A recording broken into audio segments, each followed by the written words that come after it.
Hello and welcome back to the channel. My name is Krashy, and today we're going to be doing a jungle build guide for Aurora.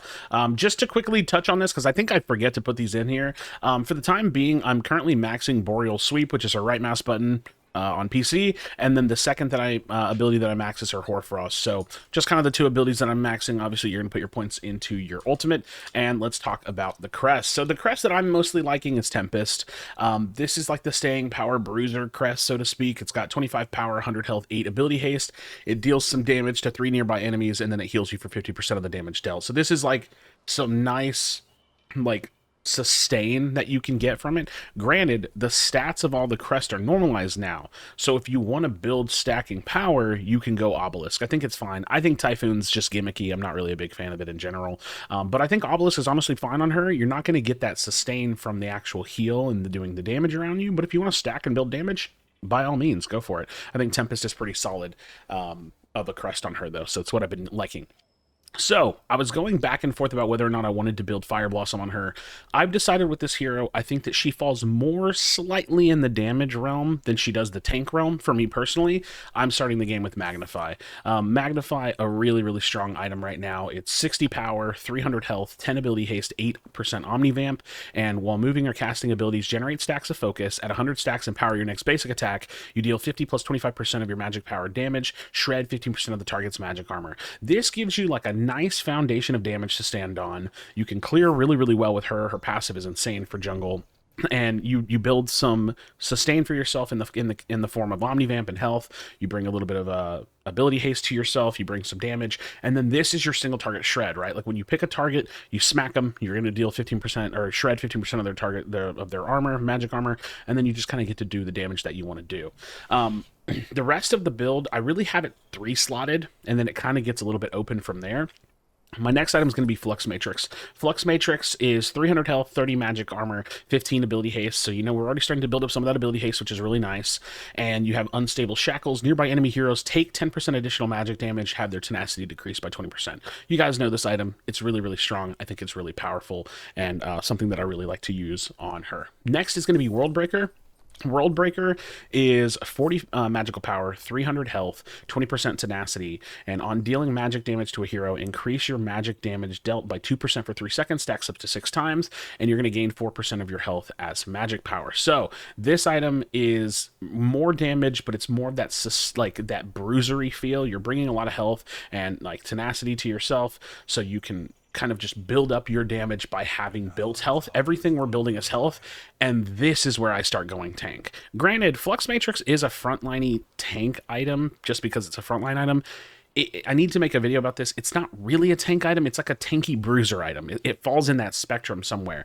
So after this, it really opens up. I mean, this is where we got to start talking about what do you want your build to do. I've been personally going Stonewall 4th, so I can kind of pretty reasonably give you a 4-slot build. I think Stonewall in this slot is really good. Stonewall is 250 health, 55 physical armor, and Bulwark. It is mitigate 5 plus 6% of physical damage. Like you're just 6% physical damage, 6%. I don't really know how to read this. I'm going to be honest, it's confusing to me. But you're just mitigating damage, right? Which I think is really, really important. So you get to just mitigate damage, and then the more armor you build, you know, you'll be tankier. But this is like Stonewall is just a really phenomenal tank item. Probably one of the best physical damage or physical armor items in the game right now. It lost its stun, sure, but it's got a lot of armor, good amount of health, and then you're mitigating physical damage, which I think is really important. After that, this is where, like I said, the build is opened up. If you need more magic armor, which in a lot of cases you really don't need too much magic armor, but let's say you feel like you need more magic armor, I think a really solid option on her is Crystalline Cuirass. This gives her, it's a chase down armor option.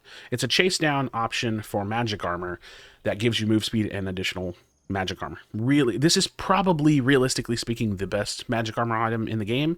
If they have a very CC heavy team, you go Unbroken Will. This is going to give you some pretty solid armor, and then it's going to give you the increased physical armor. I feel like this item is really, really good in like full tank builds, so I would probably lean toward Crystalline Cuirass on her. If you need more physical armor, this is where you can either truly decide if you want to go really tanky or go like more damage tanky, right? I think Elefrost is phenomenal on her. The Spell Slasher The Spell Slasher items are really good because you can use this effect on towers. So you can empower your next basic attack within 4 seconds. That's really good damage for players. It's really good damage for towers. I think that there's definitely something here. And honestly, I need to explore Gaia Greaves a little bit because this item is interesting, but I'm not going to obviously build it on her because it scales off physical damage.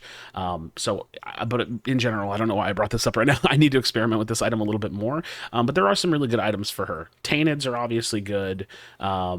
I think Giant's Ring is really good on her. I'm probably going to start sliding this 5th, 6th if I can, if I need more physical armor, which most games I will. And this is like when the concept of this hero is you just kind of go in and you stay in, and you can in and out a little bit because I'm building her a little bit bruisery. But when you go in and you pop your ultimate, you're going to gain in size, so your actual like AoE range would be bigger, and then you're going to mitigate 5% of the damage, and this brings you some really good cooldown. So I think Giant's Ring is really, really good this patch, specifically on Aurora. And this isn't just kind of what I'm thinking. So I think if I really needed to, I could end the build like this. I think this would be a really solid 6 slot. If I needed to, and I needed more magic armor, I could do it something like this. So I'd say like the core 3 is right here: Magnify, Flux Matrix, Worldbreaker. Stonewall probably core 4. I'm thinking that looks pretty good. So let me know what you think. I'm not really playing her much more damage focused than this. I tried playing her where I did like Magnify and Oathkeeper, and then I started building it up, but I just felt so squishy going into the game that way. So I think too much magic damage on her is not really the play. I mean, there are some good like magic damage health items. I think Orb is just too slow an item for me right now. But I really think that the way that you're going to start to play magical bruisers is by building Magnify and then probably building like these 3 items right here. Like I need to test this build on Kwong. It might be a little too squishy for someone like Kwong, but for her, with the amount of damage that I feel like she can do, and then you just really want to be able to stay alive, this is feeling pretty solid. So take this full 6 slot with a grain of salt, but I think that this is like a really solid core 4 build. You could push the Worldbreaker back if you wanted. I've just been kind of trying to build up my damage profile first and then go from there. So friends, let me know what you think in the comments down below. What's been working for you? Like I said, I experimented with Fire Blossom a little bit early on. I think it's okay. I just don't really want to be that tanky on her, and I don't want to push these items back, so I just cut it myself. So if you have a need to, build Tainted Guard. I think that's super appropriate. If you have a need to, build double Tainted. That's okay. It's 6% down from 10 because they nerfed the actual damage mitigation from Tainted Bastion, but something to think about. As always, friends, thank you so much for watching. Drop a like on the video, subscribe for future Predecessor content.